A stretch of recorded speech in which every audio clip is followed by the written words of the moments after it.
আমি দেখলাম কুমিল্লার একজন রিয়াদ ভাই, হাইরে হাই, স্ত্রী মরে গেলে যে আপনি মনে করছেন যে আনন্দ করবেন, এটা আপনার ধারণা ভুল। কুমিল্লার একজন রিয়াদ বিয়ে করেছিল, স্ত্রী ক্যান্সারে আক্রান্ত হয়ে মৃত্যুবরণ করেছে।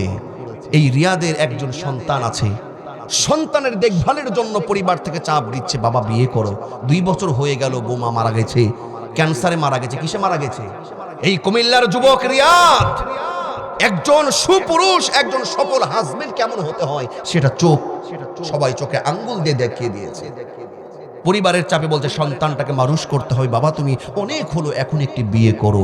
পরিবারের চাপে 3 বছর পরে এই রিয়াদ, কিছুদিন পূর্বের ঘটনা বলছি, এই রিয়াদ বিয়ে করেছে। আপনারা ঘটনা অনেকে দেখেছেন। এই রিয়াদ যখন বিয়ে করতে যায়, যাওয়ার সময় স্ত্রীর কবরের কাছে চলে যায়। প্রথম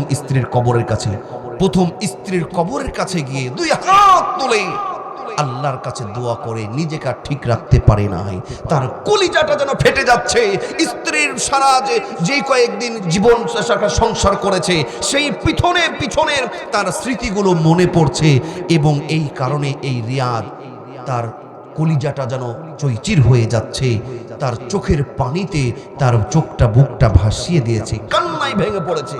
কবর জিয়ারত করে এসে এই রিয়াদ যখন বিয়ের দ্বিতীয় বিয়ে করতে যায়, রাস্তায় যতক্ষণ যাচ্ছে প্রথম স্ত্রীর কথা মনে করে, যতক্ষণ পথ গেছে ততক্ষণ চোখের পানি ফেলে দোয়া করেছে। বলি না সুবহানাল্লাহ, যে হুজুর রাগ করব না, সবকে মাফ করে দেবো, ঠিক আছে, কিন্তু আপনি জানেন না আমার বিবি, আমার বউ যে এত ঘাড় তেরা, এর সাথে রাগ না করলে ওই চলেই না। আমার ভাইয়েরা, দুনিয়ায় কোথাও রাগ আর দেখে না মানুষ, বউয়ের কাছে এসে রাগ দেখায় মোল্লা। কথা ঠিক না বেঠি? যত রাগ, দোকানে ব্যবসা আছে, কাস্টমার রাগ বউয়ের কাছে এসে ঝাড়ে। মসজিদের কমিটি খাদেম সাহেব কথা শুনে নাই, মুয়াজ্জিন সাহেব কথা শুনে নাই, ওই রাগ এসে বউয়ের কাছে ঝাড়ে। অফিসে চাকরি করে, অফিসের নিচে যারা বস যারা আছে তারা কথা শুনে নাই, উপরে বড় লেভেলের উপরের বসরা কথা শুনে নাই, এসে স্ত্রীর উপরে রাগ ঝাড়ে। আছে না নাই? স্ত্রীকে আমার ভাইয়ের রাগ আপনি দেখান, আপনি চিন্তা করেন, এসে ওই রাগগুলো ব্যবসার প্রতিষ্ঠান থেকে, চাকরির অঙ্গন থেকে, মসজিদ থেকে স্ত্রীর উপরে, হাই রে রাগ। বুঝে সারাদিন খালি বাড়িতে বসে থাকো তো, আসলে বুঝো না কত কষ্ট করতে হবে বাইরে, কত ঘাম ঝাড়াতে। আমার ভাইয়েরা, এই রকম যুবক তো এলাকায় নাই যে স্ত্রীর সঙ্গে খারাপ ব্যবহার করে, রাগারাগি করে। আছে? নাই তো। আমার ভাইয়েরা, স্ত্রী হলো ভালোবাসার জিনিস, স্ত্রী হলো মহব্বত করার জিনিস। যে হুজুর আমার মতন ঘাড় তারা স্ত্রী যদি আপনার ঘাড়ে পড়তে বুঝতে পারত। আমার ভাইয়েরা, কথা বুঝতে হবে, স্ত্রীরা বাঁকাহারের তৈরি। এই বাঁকাহার কার? হুজুর আমাদের নিজেদের। পুরুষের বাঁকাহারের তৈরি, আপনার বাঁকাহারের তৈরি। তবে মনে রাখবেন, স্ত্রীরা হলো কাচের গ্লাসের মতন। স্ত্রী হলো কাচের গ্লাসের মতন। আপনি স্ত্রীকে কাচের গ্লাসের মতন কেমন? এই কাচের গ্লাসকে যেমন আস্তে করে ধরতে হয়, আস্তে করে রাখতে হয়, যত্ন করতে হয়। কাচের গ্লাসকে আপনি যত্ন করবেন না, আস্তে করে ধরবেন না, জোরে ফেলবেন, জোরে রাখবেন, গ্লাসটা কি হবে? ভেঙে যাবে। আপনার স্ত্রীকেও আপনি আস্তে করে যখন ধরবেন না, আপনি স্ত্রীকে মহব্বতের সাথে কথা বলবেন না, এই স্ত্রী সোজা হবে না, বরং ভেঙে চুরে চুরমার হয়ে যাবে।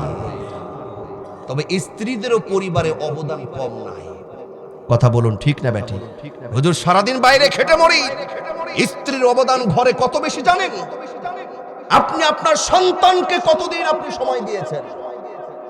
আপনার সন্তানের প্রধান শিক্ষক মাদ্রাসা, প্রাইমারি কারাগার হলো, প্রাইমারি শিক্ষাগার হলো আপনার স্ত্রী। আপনার সন্তানের জ্বালা যন্ত্রণা কত সহ্য করেছেন আপনি কয়দিন? সন্তানকে খালি এসে বাবা আম্মু করে আদর করেন। এই সন্তানকে আপনি কয়দিন ঘুম পাড়িয়েছেন? এই সন্তানকে কয়দিন আপনি খাওয়িয়েছেন? এই সন্তানকে আপনি পোশাক পায়খানা করানোর পরে কয়দিন আপনি পরিষ্কার ওয়াশ করেছেন? কথা বলুন, ঠিক না বেটি?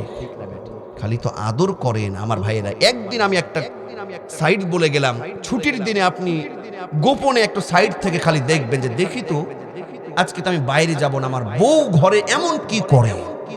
আমার মন বলে আপনি ভালোবাসার দৃষ্টিতে দেখবেন, নিঃসন্দেহে আপনি স্ত্রীকে আর কখনো নির্যাতন করবেন না, তাকে বাইরের মানুষের রাগ দেখাবেন না, স্ত্রীকে আপনি ভালোবাসবেন অবশ্যই অবশ্যই। এই স্ত্রী আসলে যখন মারা যায়, অনেক যুবক আবার মনে করে কি জানেন, যে হুজুর স্ত্রী মারা গেলে আর একটা বসান দিব। অনেক আবার দোয়া করে যে মরলে আর একটা বিয়ে করে। কিন্তু আমার ভাইরা, এটা শয়তানের ওয়াসওয়াসা। আমি দেখলাম কুমিল্লার একজন রিয়াদ ভাই, হাইরে হাই, স্ত্রী মরে গেলে যে আপনি মনে করছেন যে আনন্দ করবেন, এটা আপনার ধারণা ভুল। কুমিল্লার একজন রিয়াদ বিয়ে করেছিল, স্ত্রী ক্যান্সারে আক্রান্ত হয়ে মৃত্যুবরণ করেছে। এই রিয়াদের একজন সন্তান আছে, সন্তানের দেখভালের জন্য পরিবার থেকে চাপ দিচ্ছে, বাবা বিয়ে করো। 2 বছর হয়ে গেল, বৌমা মারা গেছে, ক্যান্সারে মারা গেছে। কিসে মারা গেছে? এই কুমিল্লার যুবক রিয়াদ, একজন সুপুরুষ, একজন সফল হাজবেন্ড কেমন হতে হয় সেটা সবাই চোখে আঙ্গুল দিয়ে দেখিয়ে দিয়েছে। পরিবারের চাপে বলছে সন্তানটাকে মানুষ করতে হবে, বাবা তুমি অনেক হলো, এখন একটি বিয়ে করো। পরিবারের চাপে 3 বছর পরে এই রিয়াদ, কিছুদিন পূর্বের ঘটনা বলছি, এই রিয়াদ বিয়ে করেছে। আপনারা ঘটনা অনেকে দেখেছেন। এই রিয়াদ যখন বিয়ে করতে যায়, যাওয়ার সময় স্ত্রীর কবরের কাছে চলে যায়। প্রথম স্ত্রীর কবরের কাছে গিয়ে 2 হাত তুলে আল্লাহর কাছে দোয়া করে নিজেকে আর ঠিক রাখতে পারে নাই। তার কলিজাটা যেন ফেটে যাচ্ছে। স্ত্রীর সারা যে কয়েকদিন জীবন সংসার করেছে, সেই পিছনের তার স্মৃতিগুলো মনে পড়ছে, এবং এই কারণে এই রিয়াদ, তার কলিজাটা যেন চৈচির হয়ে যাচ্ছে। তার চোখের পানিতে তার বুকটা ভাসিয়ে দিয়েছে, কান্নায় ভেঙে পড়েছে। কবর জিয়ারত করে এসে এই রিয়াদ যখন দ্বিতীয় বিয়ে করতে যায়, রাস্তায় যতক্ষণ যাচ্ছে প্রথম স্ত্রীর কথা মনে করে যতক্ষণ পথ গেছে, ততক্ষণ চোখের পানি ফেলে দোয়া করেছে। বলি না সুবহানাল্লাহ। আমার ভাইয়েরা মনে রাখবেন, এই স্ত্রীকে শুধু রাগ দেখালে চলবে না, স্ত্রীকে মহাব্বত করতে হবে, স্ত্রীকে ভালোবাসতে হবে।